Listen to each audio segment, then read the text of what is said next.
Hi, this is Mrs. Ziegler, and I'm going to go through your classifying matter notes. So in class, you have this flow chart, and you were supposed to use this PowerPoint in order to complete it. What I'm going to go through now is a condensed version of these notes. So matter has two different types. So when you're asked how many types of, or what are the two different types of matter, they are pure substances and mixtures. You need to be able to recognize when you have a pure substance and when you have a mixture. So out of the two different types of matter, each of them have two different types of that type of matter. So for a pure substance, there is the element and the compound.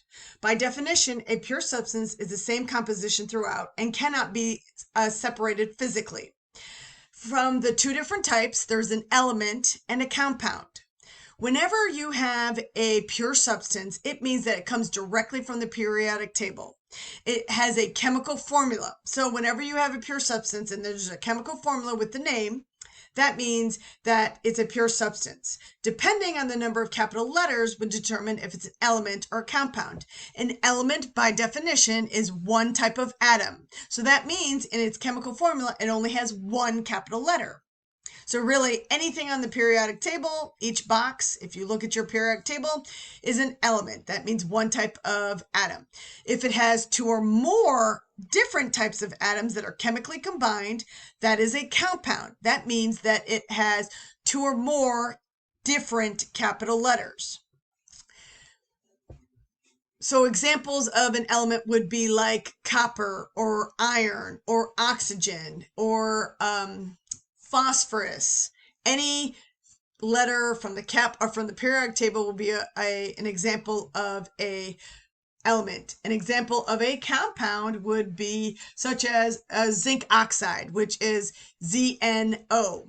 Okay, H2O. Okay, CO2, carbon dioxide. Those are all examples of a compound because it has more than one capital letter. It has two or more capital letters. Mixtures, there are two different types of those.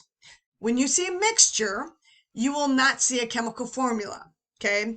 But there is an exception. Whenever you see a chemical formula where it separates the capital letters by a comma or the word and or a plus sign, meaning that those capital letters are not immediately next to each other.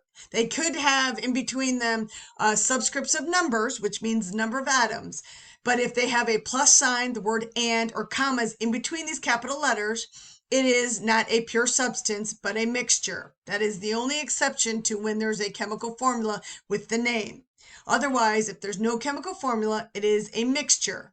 Now, the two different types are homogeneous or heterogeneous. So by definition, a mixture is something in which the composition is not the same throughout and that it can be physically separated. When you find a mixture, you need to look at the mixture or think about what it looks like to determine if it's homogeneous or heterogeneous. Homogeneous means that it's the same throughout. You cannot see the difference between the different parts. Whereas heterogeneous means that I can see the different parts because it is clearly visible. An example of a heterogeneous mixture is a pepperoni pizza or Fruit Loops. Or yourself, you are a heterogeneous mixture because you can see all the different parts.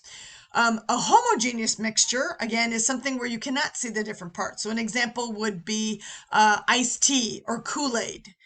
So you can see that all the different parts are uniform throughout and that you cannot see that there's any different parts, but I can physically separate the two substances that actually make the mixture. So that is a condensed way in order to determine the two different types of matter. So you will be practicing this in class and have a quiz at the end of the week. If you have any questions, make sure you reach out.